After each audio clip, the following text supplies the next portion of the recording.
Hello students, welcome to my channels. আমার চ্যানেলে যারা নতুন আছো, আমার চ্যানেলটিকে অবশ্যই সাবস্ক্রাইব করে দিও। আজকে যে ভিডিওটা এনেছি সেটা উচ্চ মাধ্যমিক ইতিহাস সাজেশন 2025। উচ্চ মাধ্যমিক পরীক্ষা হতে এখনও অনেক সময় আছে এবং ইতিহাস পরীক্ষা হতে আরও অনেকটাই সময় পাবে। তার আগে তোমরা ইতিহাসের যে বড় প্রশ্ন থাকে 5টি 8 নম্বরের জন্য, সেই প্রশ্নগুলো তোমরা একটু দেখে নাও।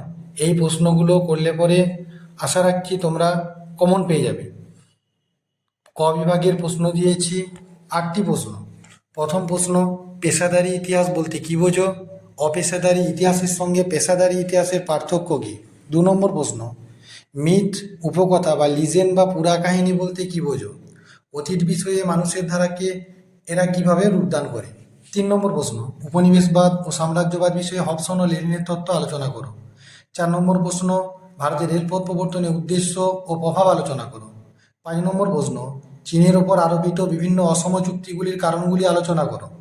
6 নম্বর প্রশ্ন, ভারতবর্ষের ইতিহাসে আলিগড় আন্দোলন ও তার প্রভাব আলোচনা করো।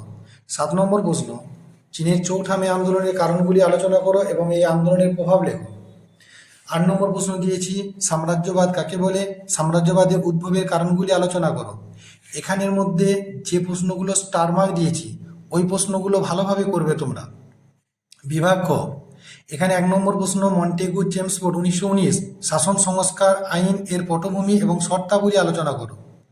2 নম্বর প্রশ্ন, লখনৌ চুক্তির শর্তাবলী উল্লেখ করো এবং এই চুক্তির গুরুত্ব সংক্ষেপে আলোচনা করো।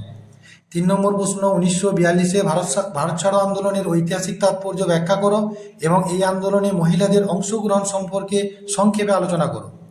4 নম্বর প্রশ্ন, হো চি মিনের নেতৃত্বে ভিয়েতনামের মুক্তিযুদ্ধের সংক্ষিপ্ত পরিচয় দাও। 5 নম্বর প্রশ্ন, ট্রুম্যান নীতি ও মার্শাল পরিকল্পনা সম্পর্কে সংক্ষেপে লেখো। 6 নম্বর প্রশ্ন দিয়েছি, সুয়েজ সংকট সম্পর্কে সংক্ষেপে আলোচনা করো। 7 নম্বর প্রশ্ন, খুব ইম্পর্টেন্ট প্রশ্ন, অবঔপনিবেশিকরণ বলতে কী বোঝো?